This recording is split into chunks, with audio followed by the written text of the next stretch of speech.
Rafael Antonio Caldera Rodríguez nace en San Felipe, estado Yaracuy, Venezuela, el 24 de enero de 1916. Fue un abogado, sociólogo, escritor, profesor político y estadista venezolano. Muere en Caracas el 24 de diciembre de 2009, con 93 años de edad. Durante el mandato de Rafael Caldera, no fueron respetadas las leyes ni los derechos, ya que se dio libertad a quienes no se debía, como en el caso de la amnistía a los militares responsables de los intentos de golpistas de 1992, donde se encontraba como dirigente del movimiento de la Quinta República Hugo Chávez, para lograr el apoyo de los grupos de izquierda a su precario gobierno de minoría parlamentaria.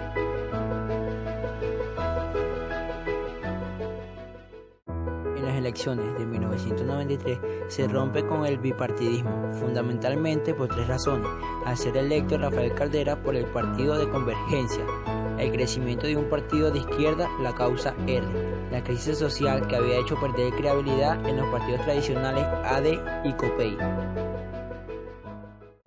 Caldera llega al poder por segunda vez en febrero de 1994. Con este triunfo recoge los frutos de su discurso del 4 de febrero de 1992, fecha en una intentona golpista en contra del segundo gobierno de Carlos Andrés Pérez. La frase de Caldera es: difícil pedirle al pueblo que se inmole por la libertad y por la democracia, cuando piensa que la libertad y la democracia no son capaces de darle de comer. Junto a su apoyo táctico del Caracazo con anterioridad de 1989, marcó el inicio de su marcha a Miraflores por segundo mandato. La elección fue muy ajustada. Caldera rondó de 30% de votos y le seguían muy cerca los otros tres candidatos en número de votos.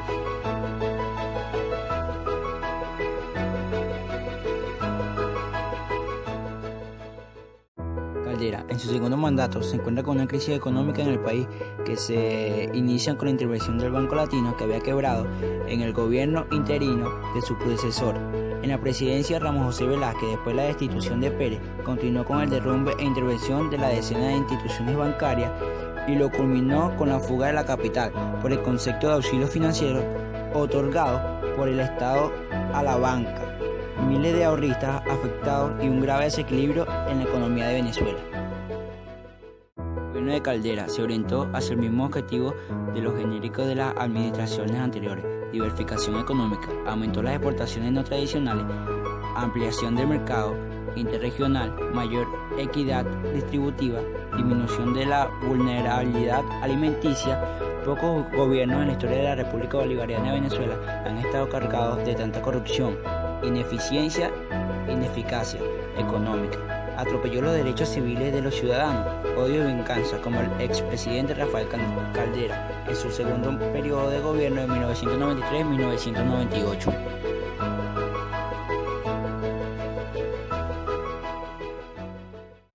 Durante el gobierno de Caldera ocurrieron varios hechos políticos de importancia. Cambiaron la estructura del juego político nacional. El primero de los hechos fue la división del Partido Comunista, que dio origen al movimiento al socialismo. El otro hecho fue la enmienda constitucional, por la cual se excluye la posibilidad de ser reelegidos presidente de la República y otros funcionarios.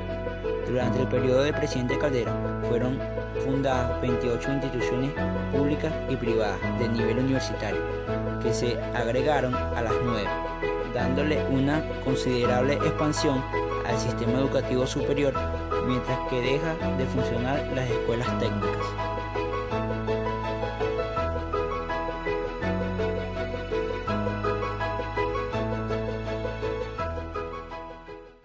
Numerosa diligencia diplomática. El 17 de febrero de 1967, el gobierno de Raúl Leoni se afirmó entre los gobiernos de Venezuela y el Reino de Gran Bretaña e Irlanda del Norte.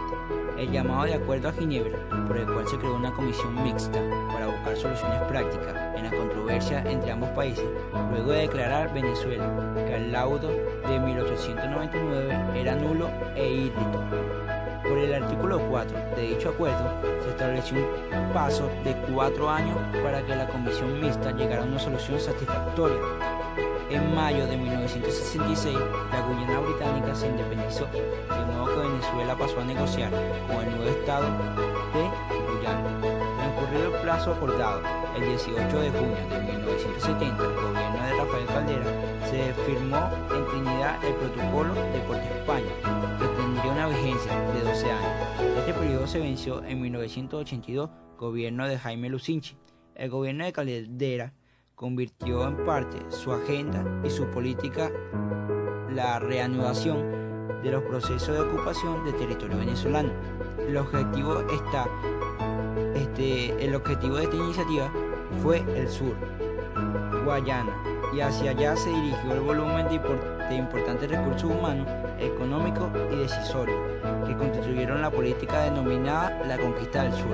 La ejecución de tal política, aunque quedó muy atrás de importantes planes que la embarcaban, es significativa de la continuación de la tendencia a ocupar efectivamente el territorio jurídicamente nacional.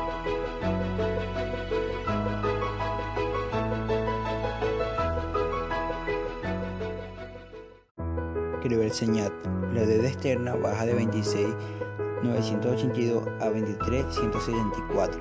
Vende a Sidor de manera exitosa, es decir, la privatiza. Privatizó bancos con el acuerdo de una comisión tripartita, gobierno laboral y empresarial, donde se disponía de un pago anual de su liquidación. Construyó más de 350.000 viviendas. Mejoró en todo el territorio nacional más de 1.895 barrios.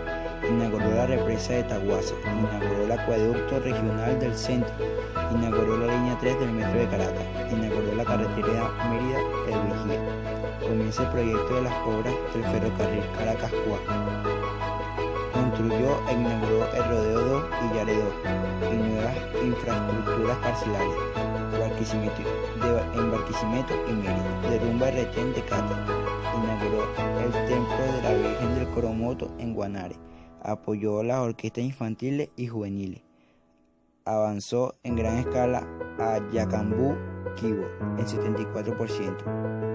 Empresa y Transvase y en 84% en construcción. Debido al poco ingreso público, realizó alianzas con el sector privado y empresarial, llevado a cabo proyectos como Un cariño para mi ciudad y Cada empresa una escuela.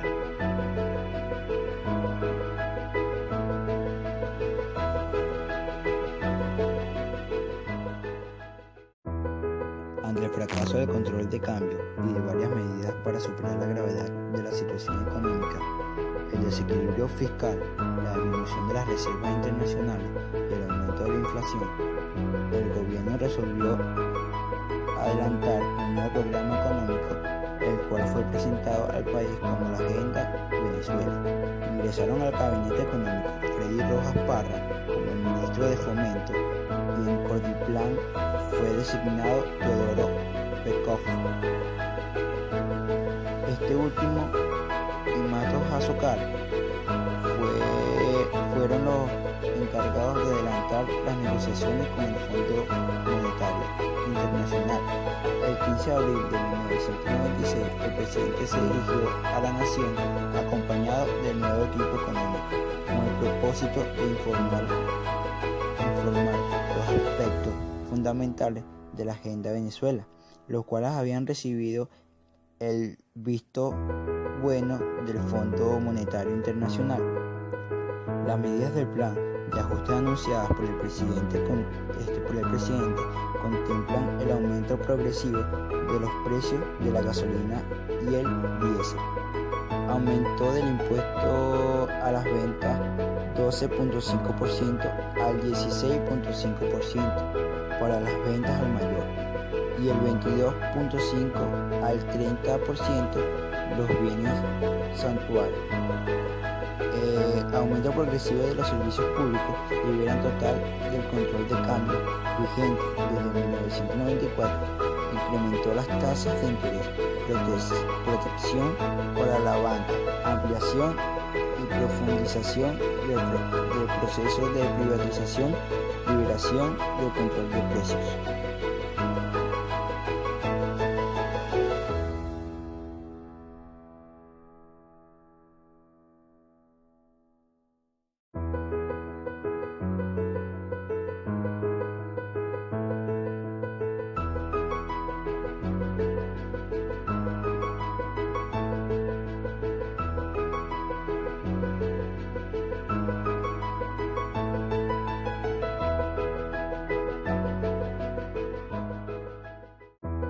El académico de lujo soporta la crisis política y social que todavía hoy padecemos de su fundamento en dos políticas puntuales: la promoción popular y la pacificación de los alzados. Para la primera le asignó 5 millones de bolívares y para la segunda becas para el exterior y puestos en la administración pública. Estas dos políticas gubernamentales continúan hasta hoy con otros nombres y otros actores, afianzando el paternalismo en los sectores populares y el desangramiento de las finanzas públicas a favor de la burguesía parasitaria y rentista, que vive de los dólares producidos por la industria petrolera. Por disposición del Consejo Nacional Electoral, se resolvió separar las elecciones. El 8 de noviembre se eligieron los gobernadores, la Asamblea Legislativa de los estados y los representantes ante el Congreso Nacional. El 6 de diciembre se llevaron a cabo las elecciones presidenciales, en las cuales resultó electo Hugo Chávez Frías. El 2 de enero de 1999, el presidente Caldera se dirigió por última vez a la nación. Habríamos querido hacer mucho más de lo que hemos podido cumplir, pero las circunstancias no nos han sido favorables.